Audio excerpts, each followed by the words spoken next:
Baik, kita lanjutkan tahap pelaporan akuntansi perusahaan jasa berikutnya, yaitu laporan neraca. Pengertian neraca adalah laporan yang berisi harta atau aset, utang, dan modal pada perusahaan tertentu beserta modal suatu perusahaan pada saat tertentu. Jadi di sini komponen atau unsur neraca terdiri dari aktiva, utang, dan modal. Adapun penggolongan aktiva itu diurutkan sesuai dengan likuiditasnya, yaitu kemampuan untuk lebih cepat diuangkan. Klasifikasi untuk neraca terdiri dari 1. Aktiva lancar. Aktiva lancar adalah aktiva atau harta perusahaan yang habis digunakan sebelum 1 tahun. Di sini aktiva lancar terdiri dari semua aktiva yang mudah dijadikan uang dalam jangka waktu relatif pendek. Adapun contoh dari aktiva lancar terdiri dari yang pertama, kas. Yang termasuk kas adalah uang tunai, uang di bank, cek, wesel pos, dan tabungan di bank.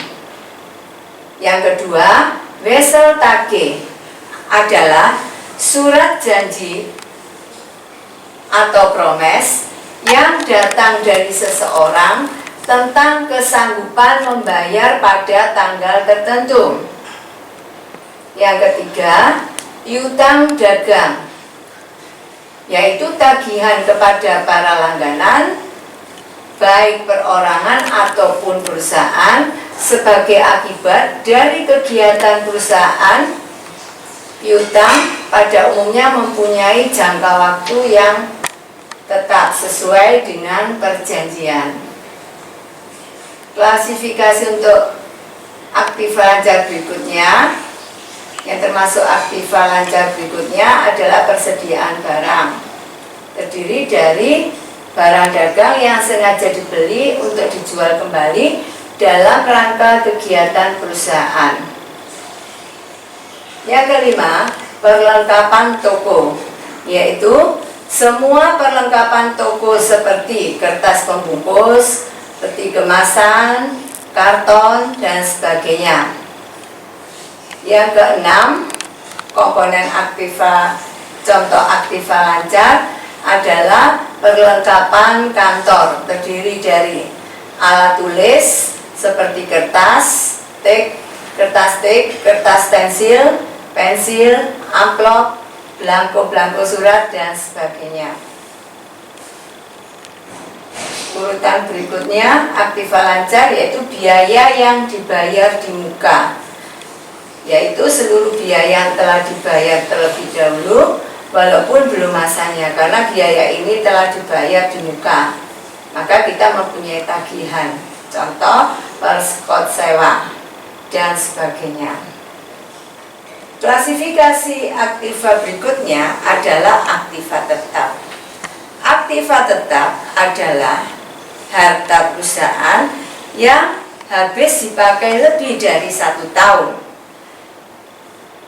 Ya, terdiri dari aktiva yang sifatnya relatif tetap dan mempunyai jangka waktu perputaran lebih dari 1 tahun.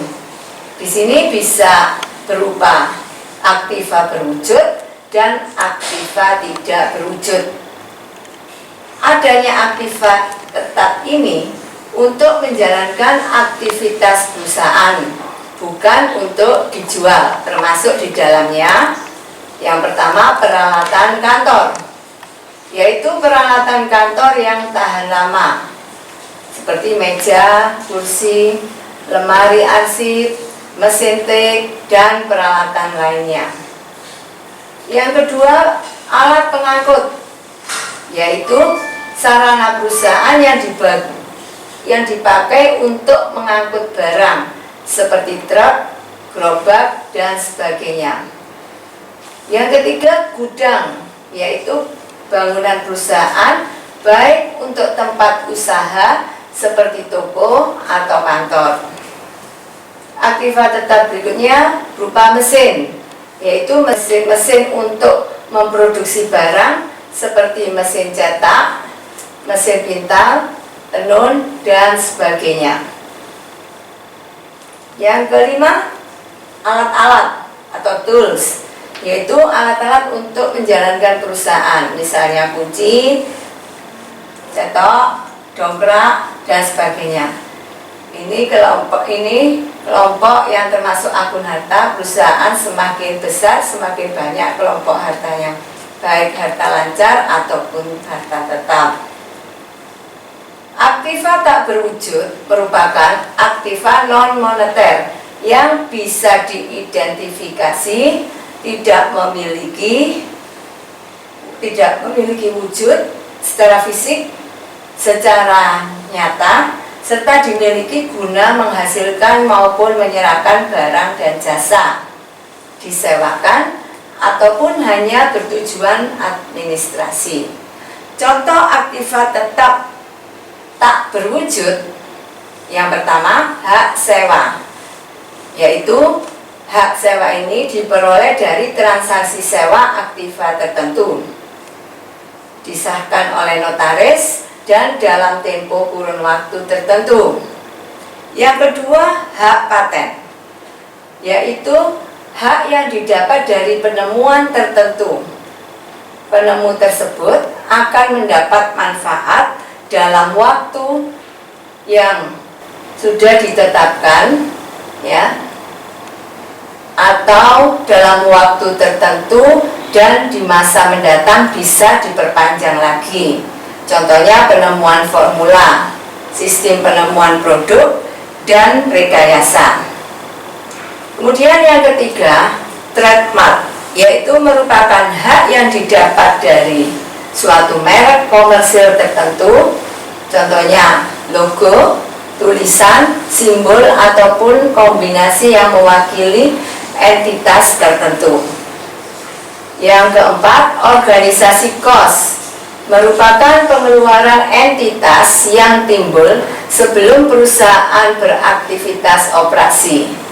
Misalnya biaya notaris.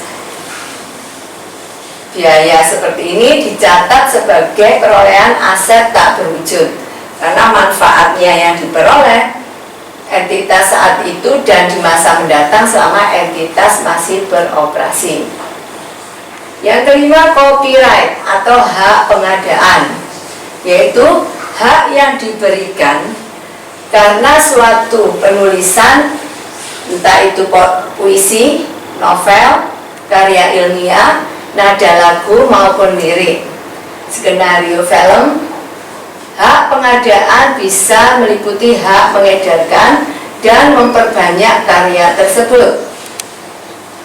Aktiva tetap berwujud yang keenam berupa perizinan, yaitu hak yang didapat dari pemerintah untuk bisa melakukan aktivitas yang terkait dengan bidang usaha perusahaan.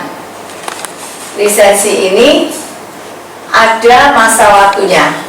Apabila telah habis, maka harus diperpanjang atau diperbarui. Biasanya izin seperti ini mempunyai jangka waktu lebih dari 1 tahun, bisa 3 sampai 30 tahun. Aktiva tetap tak berwujud berikutnya berupa franchise. Franchise merupakan hak yang didapat guna melakukan jenis usaha tertentu, memasarkan produk, juga mengikuti polanya, penggunaan logo, maupun pengelolaannya yang semuanya dimiliki oleh entitas yang memberikan franchise atau waralaba. Yang terakhir, aktiva tak berwujud, yaitu berupa goodwill.